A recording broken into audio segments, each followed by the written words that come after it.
नमस्कार मंडळी, तुमचं पुन्हा एकदा स्वागत आहे बाईक गाईमध्ये. आणि आजचा विषय काय तर मग मी तुम्हाला एक गोष्ट दाखवते. मी डॉक्युमेंट्स चेक करते, त्याच्यामध्ये मला ही गोष्ट भेटली.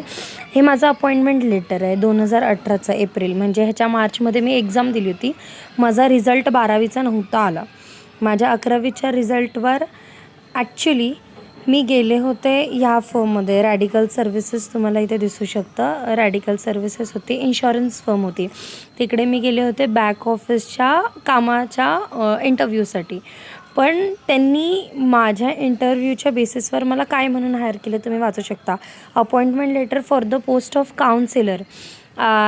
ज्या लोकांचे किंवा ज्या स्टाफ मेंबर्सचे परफॉर्मन्समध्ये प्रॉब्लेम येतो त्यांची काउन्सिलिंग करणं, आणि त्या बिझनेसचा research and development R&D business developer ह्या पोस्टला मी तिकडे हे होते. आणि त्यावेळेस माझं पेमेंट बघा 2018मध्ये माझं पेमेंट. आणि हे आहे त्यांचं सही शिक्का वगैरे. 19 मार्च 2018ला मी तिथे जॉईन झाले. सो ह्याच्यावरून मला एक गोष्ट आठवली की जी मी माझ्या आयुष्यामध्ये विसरली होती, की कधी स्वतःला कमी लेखू नये.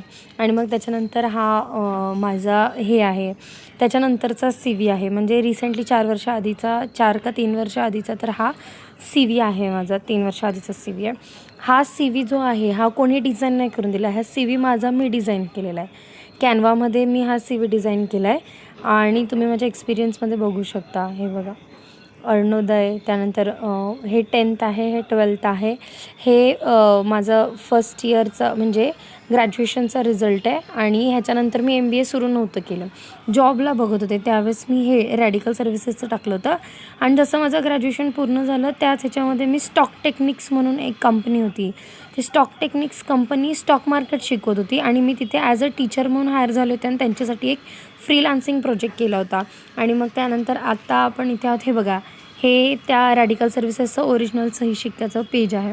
सो मित्रांनो, हेच सांगेल की कधी स्वतःला कमी लेखू नका. आणि आपल्या स्वतःच्या कॅपॅबिलिटीज जर आपण ओळखल्या ना, तर आपण शक्यतो आहे त्या स्टेजपासून पुढे जाऊन काम करू शकतो. धन्यवाद.